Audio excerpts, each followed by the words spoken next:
Hello दोस्तों, मैं आपको सुनाने जा रहा हूँ आज की कहानी जिनके साथ सुहागरात भाग थर्ड। अब तो उसे यकीन हो गया था कि कोई शख्स दीवार फांदकर घर में दाखिल हुआ है।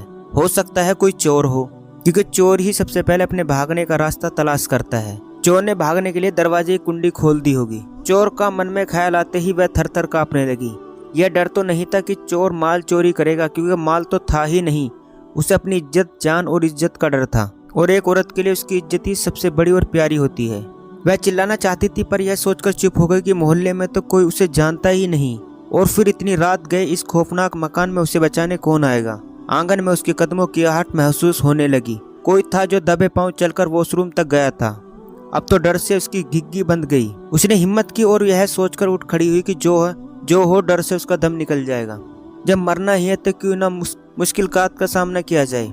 वह खड़ी हो गई। जैसे तैसे वॉशरूम की तरफ चली तो उसे पानी गिरने की आवाज आई, तो उसके पैरों के नीचे से जमीन निकल गई। उसकी आंखें डर से चौड़ी हो गई। उसकी समझ में कुछ नहीं आया, तो वहीं पर दीवार के सहारे बैठ गई। तभी उसने देखा कोई परछाई उसकी तरफ आ रही है। उसके मुंह से ऐसी आवाज निकल रही थी जैसे किसी ने दोनों हाथों से उसका गला दबा दिया हो। उसकी आंखों में डर समा चुका था, कलेजा जो मुंह को आ रहा था। तभी किसी ने उसके कंधे पर हाथ रखते हुए उसके कानों के पास एक सरगोशी हुई। समर, तुम यहाँ क्यों बैठी हो? अपना नाम सुनकर उसे होश मिला। उसने आंखें खोली। सवाल करने वाला उसके पांव से ऊपर की तरफ देखना शुरू किया। आवाज भी जानी पहचानी थी। चेहरे पर नजर पड़ी तो उसे अंधेरे में भी पहचानने में जरा देर न लगी कि नदीम उसकी बाजू पकड़कर उसे ऊपर उठाने की कोशिश कर रहा था। उसने रोते हुए उसके सीने पर अपना सिर टिका दिया। क्या बात है समर, तुम यहाँ सहन में क्यों बैठी हो? तुम्हारे रोने का सबब क्या है? समर झटके से खड़ी हो गई और उसका बदन नदीम की मजबूत बाहों में सुकून पाने लगा। उसने नदीम को कसकर गले लगा लिया। नदीम बोला, मैंने कई बार दस्तक दी थी, तुम गहरी नींद में सो रही होंगी। दस्तक की आवाज पर कोई रिएक्शन नहीं हुआ तो मैंने दीवार फांदकर घर में दाखिल हुआ। मैंने वॉशरूम की जरूरत से फ्री हो जाऊं फिर तुम्हें जगाऊंगा, पर इससे पहले ही तुम्हारी आंखें खुल गई और तुम खुद पर खौफ इस कदर सवार कर लिया। तुम दीवार फांदकर अंदर आए हो तो बहरीनी दरवाजे की कुंडी किसने खोली? मैंने खोली थी। पर क्यों? ये देखने के लिए गली में किसी ने मुझे दीवार फांदते हुए तो नहीं देखा, लेकिन तुमने फिर कुंडी खुली क्यों छोड़ दी? अरे समर, छोड़ो इन बातों को। नहीं पता था कि तुम इस कदर डरपोक हो। वह समर को छोड़कर फर्श पर आ बैठा था। अच्छा नदीम, अस्पताल के मुताबिक बताओ, क्या हादसे में ज्यादा जानी नुकसान हुआ? आपकी खिदमत कुछ काम आई? समर ने उसे मनाने की कोशिश में बात बदलते हुए कहा। समर, आज हमारी सुहाग रात है, तुम क्या बात लेके बैठी हो? तकदीर ने पहले ही हमारा इतना कीमती वक्त बर्बाद कर दिया, और रात का आखिरी पहर भी तुम फिजूल की बातों में बर्बाद कर देना चाहती हो। नदीम की शिकायती लहजे सुनकर समर ने खामोशी से अपनी नजरों के साथ साथ अपने सिर भी झुका लिया। नदीम ने उसकी तरफ नजर उठाई तो वाकई वह उसे दुल्हन के रूप में नजर आई। इस बार उसे समर का बेहद प्यार आया। उसने हाथ की 4 उंगलियों से उसका चेहरा ऊपर उठाया। फिर प्यार का ऐसा तूफान आया और दोनों अपने जज्बात की तेज मौजों में दूर तक बहा कर ले गया।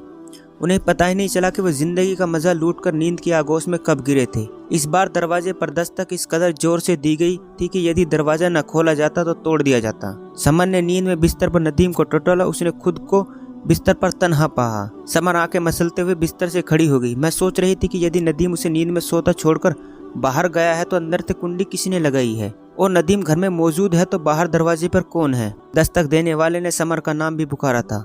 आवाज भी नदीम की ही थी, लेकिन मामला उसकी समझ से बाहर ही था। एक बार उसे फिर खौफ ने घेर लिया। उसने जाकर दरवाजा खोला तो दरवाजे पर नदीम खड़ा मुस्कुरा रहा था, परंतु उसके चेहरे पर थकान के भाव थे। वह बोली, तुम फिर दीवार फांदकर बाहर चले गए और मुझे बताया भी नहीं?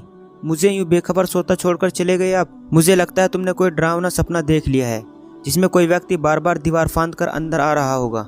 नदीम ने उसको फूल जैसी गुलाबी गालों पर चुटकी लेते हुए कहा। नदीम कमरे में आकर अपनी सफेद डॉक्टर वाली कोट उतार रहा था और समर पर वह ख्वाब वाला जुमला कयामत बनकर टूट पड़ा था। उसने अंगड़ाई ली तो उसके शरीर का जोड़ जोड़ दर्द कर रहा था। दर्द की मीठी मीठी टीस उसे सरबोर कर रही थी। वह खिलता हुआ फूल बन चुकी थी। गरीब है पड़ी हुई शीशे के टुकड़े में उसने अपना चेहरा देखा तो बालों पर बिखर कर उलझ जाना, मेकअप का फीका पड़ जाना, चूड़ियों के टुकड़े होना, ये सब क्या था? अगर नदीम के मुताबिक मैंने ख्वाब देखा तो क्या ख्वाब के असरार सबूत के तौर पर सामने मौजूद होते हैं? हरगिज नहीं। तो फिर यह सब क्या था? यदि वह नदीम था तो वह कौन है, और अगर यह नदीम है तो वह कौन है? इन सोचों का बोझ उसके हल्के जहन से बर्दाश्त न हो सका। वह चकराकर फर्श पर गिर पड़ी। नदीम ने बड़ी मुश्किल से उसे बाहों में उठाया। उसको बेहोश जिस्म लचकदार साग की तरह उसकी बाहों में डोल रहा था। नदीम ने उसे आहिस्ता से जमीन पर लेटाया और उसके मुंह पर पानी की छींटें भी मारी, पर उसे होश न आ सका।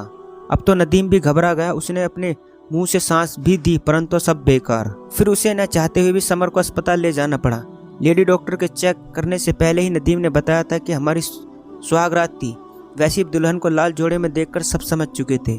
मुश्किल से होश आने के बाद लेडी डॉक्टर ने एक शर्त पर ही डिस्चार्ज किया कि उसे 1 हफ्ते तक पूर्ण आराम करने देंगे। मैं उस घर पर नहीं जाऊंगी, समर ने नदीम से नजरें चुराते हुए कहा। पर समर, बताओ तो सही, आखिर हुआ क्या है?